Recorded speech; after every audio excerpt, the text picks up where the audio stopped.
Voices में हम आगे पढ़ते हैं। देखो डू डज से स्टार्ट होने वाले सेंटेंस जो है, सेंटेंस डू या डज से स्टार्ट होंगे, इसका मतलब पहले तो वो सिंपल प्रेजेंट टेंस के सेंटेंस है और इंटरोगेटिव है, क्योंकि जो भी हेल्पिंग वर्ब से स्टार्ट होते हैं, डू या डज से स्टार्ट होते हैं, तो फिर उनका आंसर हमें यस नो में देना होता है। वो सारे के सारे प्रश्न पूछे जाते हैं। ठीक है। Does he need some money, ये एक इंटरोगेटिव सेंटेंस है और डज का प्रयोग हुआ है, तो इसका मतलब ये तो सिंपल प्रेजेंट टेंस का सेंटेंस है। अब इनका पैसिव वॉइस हम कैसे बनाएंगे, देखो सिंपल प्रेजेंट टेंस में हम पैसिव वॉइस कैसे बनाएंगे, देखिए इज एम आर का प्रयोग होगा। इज जो भी नाउन होगा उसके अकॉर्डिंग इज एम आर लगाएंगे। उसके बाद में ऑब्जेक्ट आएगा, उसके बाद वर्ब की थर्ड फॉर्म, उसके बाद बाई के साथ सब्जेक्ट लगेगा। देखिए जैसे कि does he need some money, ये डज से स्टार्ट हुआ है, तो इसका मतलब सिंपल प्रेजेंट टेंस का हम पैसिव वॉइस कैसे बनाते हैं, ईजीएमआर लगाते हैं, उसके बाद वर्ब की थर्ड फॉर्म लिखते हैं, मतलब ऑब्जेक्ट को आगे लिखते हैं ईजीएमआर जो भी अकॉर्डिंग नाउन के अकॉर्डिंग, उसके बाद वर्ब की थर्ड फॉर्म लिखते हैं, उसके बाद बाई के साथ हम सब्जेक्ट लिखते हैं। तो ये हेल्पिंग वर्ब डज से स्टार्ट हो रहा है, तो अब हम इंटरोगेटिव सेंटेंस को हम हेल्पिंग वर्ब से ही स्टार्ट करना है, ईजीएमआर से ही, उसके बाद ऑब्जेक्ट लिखना है।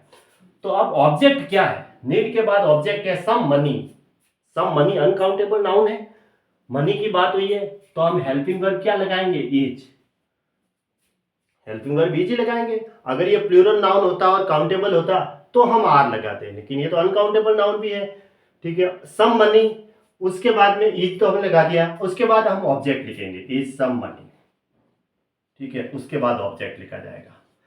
ठीक है, उसके बाद वापस वही वर्ब की थर्ड फॉर्म, नीड की थर्ड फॉर्म क्या होती है, नीडेड, ऐसे, और बाई के साथ सब्जेक्ट। बाई के साथ यहाँ सब्जेक्ट क्या है, ही प्रोनाउन है, तो उसका ऑब्जेक्टिव केस क्या होगा, बाई हिम, और इंटरोगेटिव का निशान।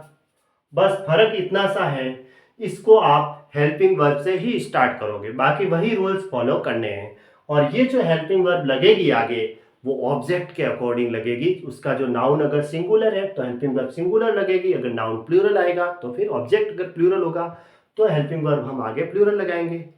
ऐसे, do you see the bird, अब देखो डू से स्टार्ट हुआ, इसका मतलब सिंपल प्रेजेंट टेंस का सेंटेंस है, तो हम ईजीएम आर से ही स्टार्ट करेंगे इसको। ईजीएम आर में से अब कौन सा लगेगा, तो सी जो वर्ब है उसके बाद द बर्ड है, यानी पक्षी की बात हुई है जो कि सिंगुलर नाउन है। ठीक है, द बर्ड है तो सिंगुलर है, तो फिर हम क्या लगाएंगे, इज लगाएंगे, इज से स्टार्ट करेंगे। उसके बाद रूल्स वही लगा दो, ऑब्जेक्ट को लिखेंगे आगे द बर्ड, उसके बाद हेल्पिंग वर्ब तो यहाँ आगे लगा दी, तो डायरेक्ट वर्ब की थर्ड फॉर्म सीन, और बाई के साथ सब्जेक्ट। बाई के साथ सब्जेक्ट या प्रोनाउन यू है तो उसका ऑब्जेक्टिव केस भी यू ही होता है, बाई यू, ऐसे। और ये इंटरोगेटिव। अब डिड से स्टार्ट होने वाले सेंटेंस में हम पैसिव वॉइस कैसे बनाएंगे, देखो पैसिव का ही मैं बताता हूँ। डिड होता है सिंपल पास्ट टेंस के लिए, है ना।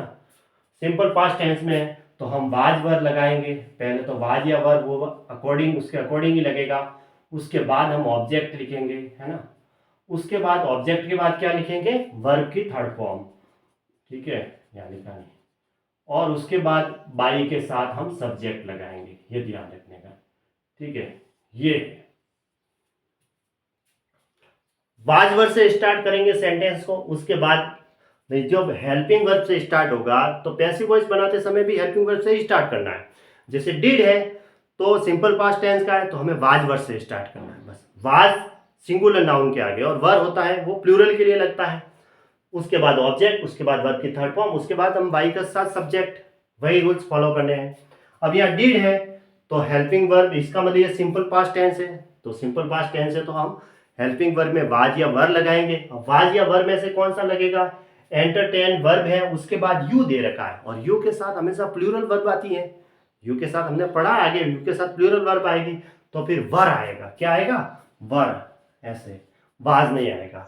अब वही रूल्स फॉलो करो, ऑब्जेक्ट को लिख दो वर यू, उसके बाद हम क्या करेंगे, वर्ब की थर्ड फॉर्म एंटरटेन्ड, एंटरटेन्ड, उसके बाद बाई के साथ सब्जेक्ट। सब्जेक्ट में यहाँ क्या है, वर्ब के पहले प्रोनाउन है ही, नॉमिनेटिव केस है तो इसका ऑब्जेक्टिव केस क्या होता है, हिम, वो यहाँ लिख दो, ऐसे। ये हो गया इसका पैसिव वॉइस। ठीक है, इसमें मैंने नहीं लिखा कोई भी सेंटेंस, इसका एक और सेंटेंस लिख दो, देखो डिड ही और कोई लिख दो, डिड ही प्ले क्रिकेट। ठीक है, ये सेंटेंस लिखा,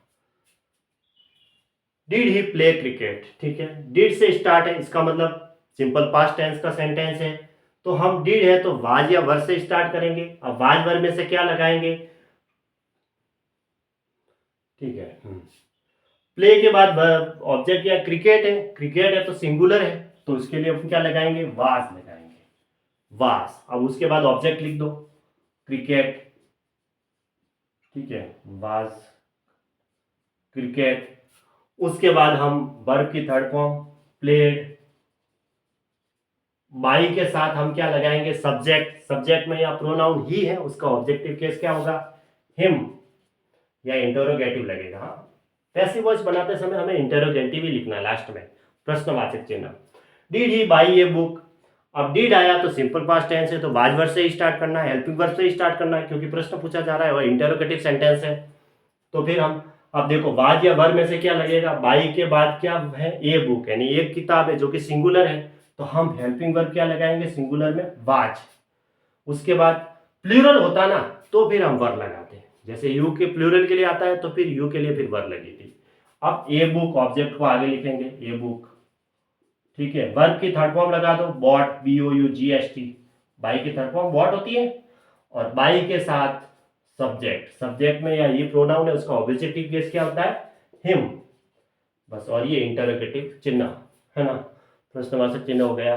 ऐसे इनके पैसिव वॉइस बनाने हैं। ठीक है, डिड से स्टार्ट होने वाले ये थे और डू डज से स्टार्ट होने वाले होते हैं।